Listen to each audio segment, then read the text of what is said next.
tayo nitong beef shoulder. Kaya panoorin nyo kung paano kayo magdibon ng beef shoulder mga kabutser.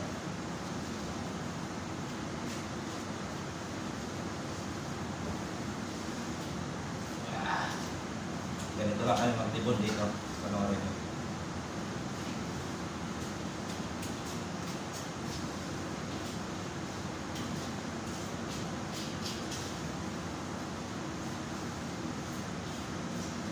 Hindi nagmamadali. Easy lang.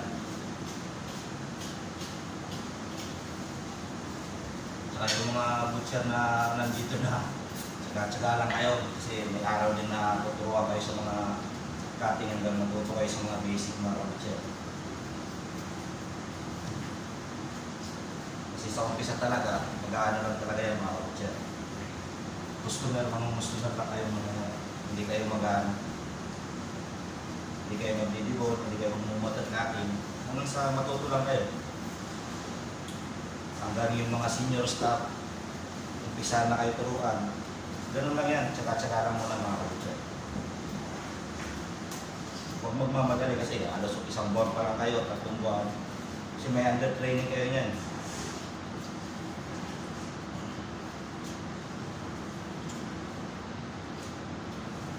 Kaya standby lang kayo kung anong trabaho nyo ngayon. Chicken cutter kayo, mga easy work, huwag kayo magmadali. Kasi 2 taon naman kontrata nyo dito eh. Hindi naman kayo 1 buwan lang, 1 taon.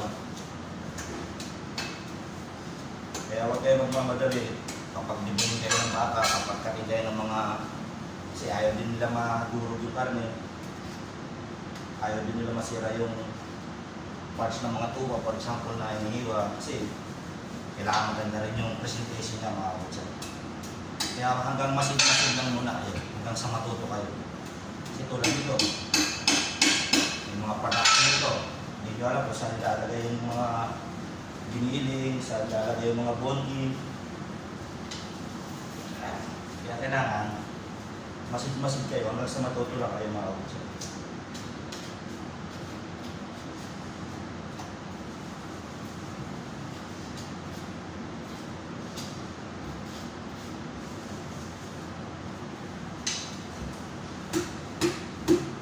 Kasi pag matuto na kayo, yung trabaho nyo na ito mga butcher.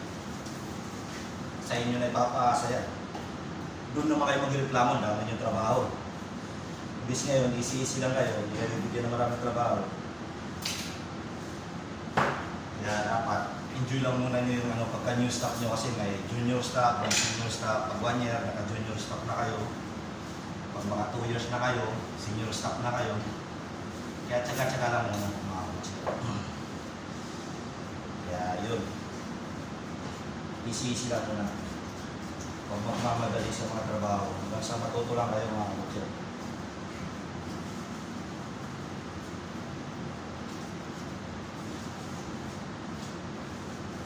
Pag matuto na kayo, bibigay na sa inyo yung responsibilidad niya. Marami ng trabaho nyo. Kapag marami ng trabaho nyo, reklamo na kayo mga butcher. Matuto man kayo agad, mas maganda. Pag hindi kayo passenger na yun, hindi kayo masikasa. Okay lang, pareho lang na may sahod dyan mga butcher. Kaya, tsaga-tsaga lang.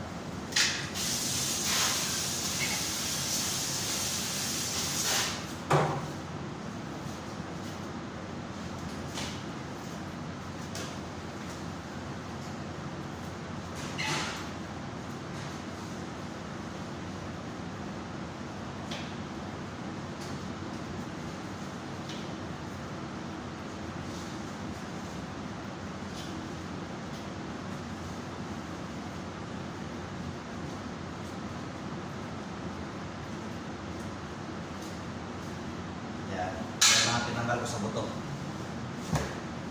Itong shoulder blade lang mga kabutcher. Kaya yan. Hanggang dito lang tayo mga kabutcher. God bless sa ating lahat. Sana may matutunan kayo.